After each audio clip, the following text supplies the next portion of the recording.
I'm Tim Story, and I'm here in Iowa City to take part in the Witching Hour and to bring my project, the Moebius Strips, here, which is a multi-channel audio installation that is based on the work of a good friend and dear musician and legendary composer, Dieter Moebius.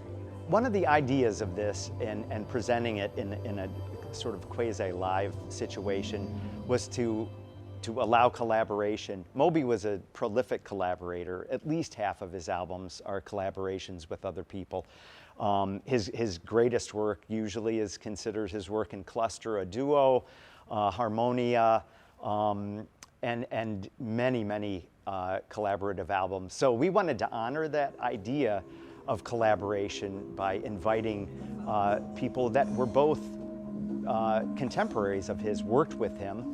Hans-Joachim Roedelius, who was his partner in cluster, Rother, who was his partner in Harmonia along with Roedelius, and a whole younger generation of people who, of young musicians and composers who were deeply affected by that. Maret, who's with us at the festival, she told me that she got into this music because of Moby's music. I mean, we have Mark Mothersbaugh of Devo, Geoff Barrow, who's known as half of the group Portishead, Jean-Benoît Dunckel, who's a French artist in the band Air, which was incredibly popular. He's a huge fan of cluster. Yuri Suzuki, Sarah Davachi, who's a very different kind of very intimate composer, dealing with very small fluctuations in sound and harmonics, really a lovely piece that she did.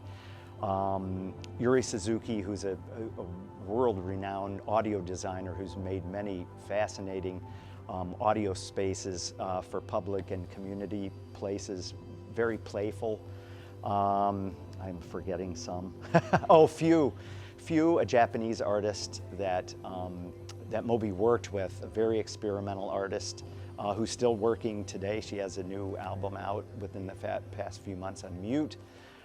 I did one where I actually not only arranged Moby's sounds, but also added my own additions to that. So the spirit of collaboration was really an important part of this, to allow other people to hear and be able to participate, but also to allow people to pay their respects through music to their fascination over the decades with Moby's music as it has affected us.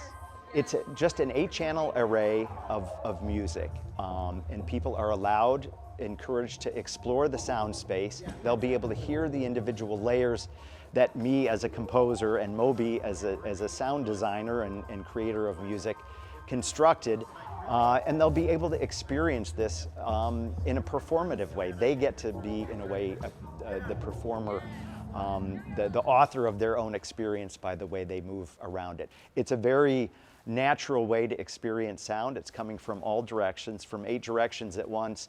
So it allows for this very immersive experience. So people can hear exactly how this music is put together. It sort of lays bare the compositional process in a way, but also allows people to have a physical space where they can enjoy it with other people, which is much more like a live performance than it is, a typical listening on earbuds or, at home on speakers or whatever. No two people in this space will ever hear the same composition twice, even if they stayed in it a million years. And just the fact that other people in the space will also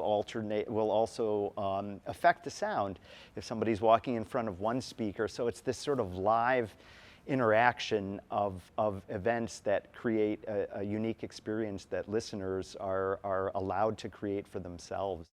So there's electronic generated sounds, synthesizer sounds, there's found sounds, there's the squeaky bathroom door of our house when he was there 10 years ago recording, and it sounds like an instrument when it's placed with tonal and rhythmic things.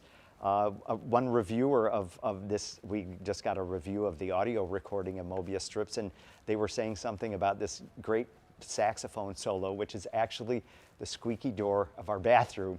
So Moby was a great explorer of sounds, and it was so much fun to put this together, and I think people will have fun listening to it.